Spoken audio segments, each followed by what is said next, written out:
Chapter 11. Wherever they burn books, they will also in the end burn human beings. Heinrich Heine, German poet. Over a week later, Anna still wasn't speaking to me. She blames us for what Peter did, I said to Fritz as we walked to school. It's not like we're even friends anymore. You're not. Fritz spoke sharply at first, then drew in a deeper breath. Just be patient, Gerda. Their family is in a lot of trouble. But that's not my fault. You don't know what it's like to face the Stasi.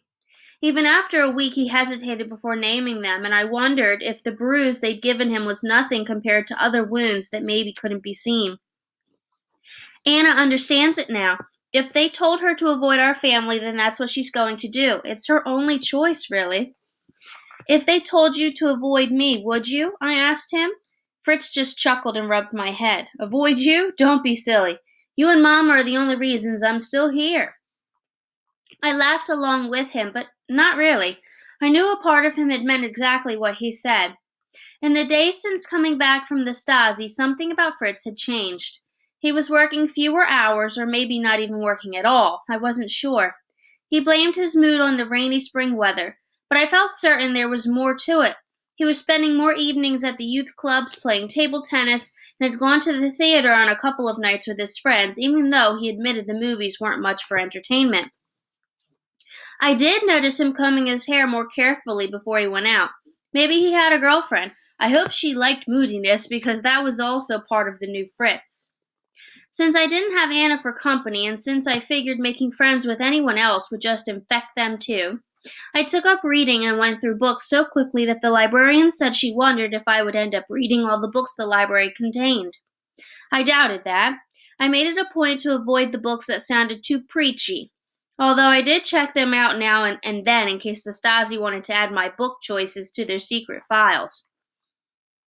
And there weren't many books I really wanted to read anyway.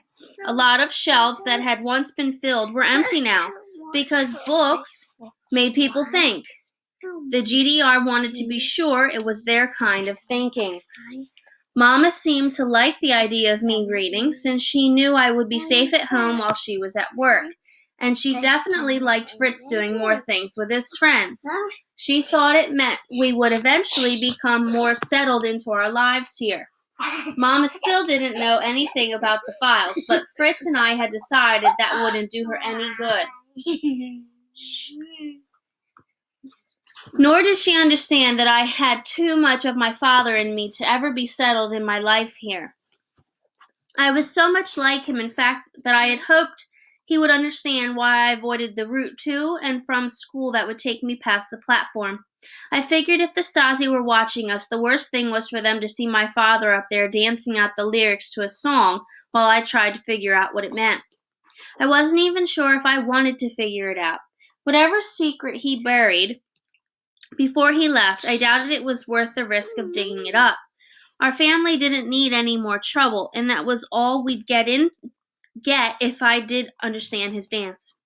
By mid-May, the whispers of summer were growing. School would be out soon. We'd have time to run and play like children should, and the weather was becoming so perfect that it felt like torture to be inside, which was exactly my attitude late one afternoon as the temperature in the apartment became unbearably warm. I had opened the windows and the breeze was perfect enough that I put on my shoes to go outside. Mama didn't like me to wander alone on the streets while she was gone, but this was the middle of the day. I felt perfectly safe. I just finished buckling up my shoes when I heard a scuffle going on in Herr Krause's apartment next door. He wasn't alone. Something was wrong. Through the thin walls of our apartments, I heard him cry out for help, and I darted into the hallway. I wasn't exactly sure what I should do, but there were always people down on the street. Perhaps I could run downstairs and bring someone back to help. He cried out again, and then something crashed against the door. "Hold on," I yelled. "I'll get the police." His door opened and Herr Krause collapsed onto the floor into the hallway. His head was bleeding and he was groaning. Two men followed him through the doorway and grabbed him by the shoulders. "We are the police," one of them snarled at me. "Go back inside."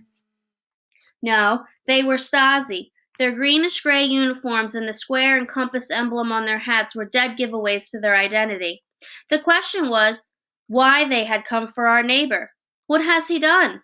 The question fell from my mouth before I could think better of it. Surely they had made a mistake. Herr Kraus wouldn't swat a fly without feeling guilt. But then they began dragging him away without answering. Two more Stasi left his apartment next. The smaller of them pushed past me to clear the way for his companion, who was carrying an armful of books, papers, and what appeared to be rubber stamps. It was a child's play set. I used to have one just like it, in fact, so I couldn't think of any reason Herr Kraus should have it, or why the Stasi would be interested if he did, unless it wasn't being used for play. A gust of wind came from my open apartment door and blew into the hallway. It caught a few papers from the officer's hands and scattered them on the ground. Without thinking, I reached down to help pick them up. Sure enough, the printing on them was stamped with a message that looked as if it had been hand-carved into the stamp. If I cannot speak what I think, then it's a crime just to be me.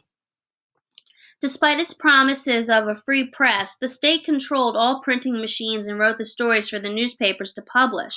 No citizen was allowed to write his own ideas if they differed from the state message, and certainly it was against the law to distribute those writings.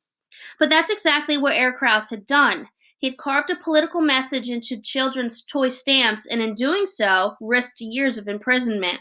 From what I knew of Stasi prisons, there would be no public trial, and he would have no opportunity to defend himself. His interrogators would stop at nothing before he signed a confession for whatever crimes they decided he had committed. In effect, Herr Kraus's life was already over. "Give me that paper," the shorter officer ordered me. Something about him seemed familiar, though I couldn't quite place him. "Let her read it," Herr Kraus shouted from the end of the hallway. "Why is the GDR so afraid of letting its people think?" But the officer shoved me against the wall, and in the moment when our eyes met, I whispered, "I know you." He was a friend of Fritz's, or used to be, years ago. When I was very young, he used to ride me around on his back like a pony. Didn't he remember that? Didn't he know me too? He reached for the paper, but for some reason I clutched it to my chest. He raised a hand and slapped me hard across the cheek. I gasped as it knocked the breath from me too. Then someone shouted, "That's my sister, please stop." Suddenly, Fritz was at my side. He apologized to the officers, then grabbed the paper from my hand. When Fritz went to give it to the officer holding me, his eyes widened. "Victor?" That was his name. I remember it now. Victor clearly recognized my brother, too. But in an instant, his expression hardened again and his grip on my shoulder tightened. Fritz reached out a hand to me, but Victor wasn't loosening his hold. I shuddered inside. Was I going to be arrested, too? Fritz's voice remained calm. "Victor, let her go, for the sake of our friendship." "Finish with the girl and come," Victor's companion called. After a final squeeze on my shoulder, he shoved me toward Fritz and said, "The Stasi have no friends. You'll be joining us soon. You'll find out." Once they left, Fritz hauled me into our apartment and locked the door behind us. "What were you thinking?" he yelled. "I heard Herr Kraus calling for help. Printing a paper can't be such a bad crime, is it?"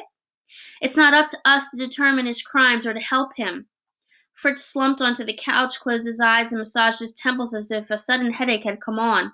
In a quieter voice, he said, "Victor and I used to be friends. He was a good guy. Once." I sat beside Fritz, feeling as exhausted as he looked.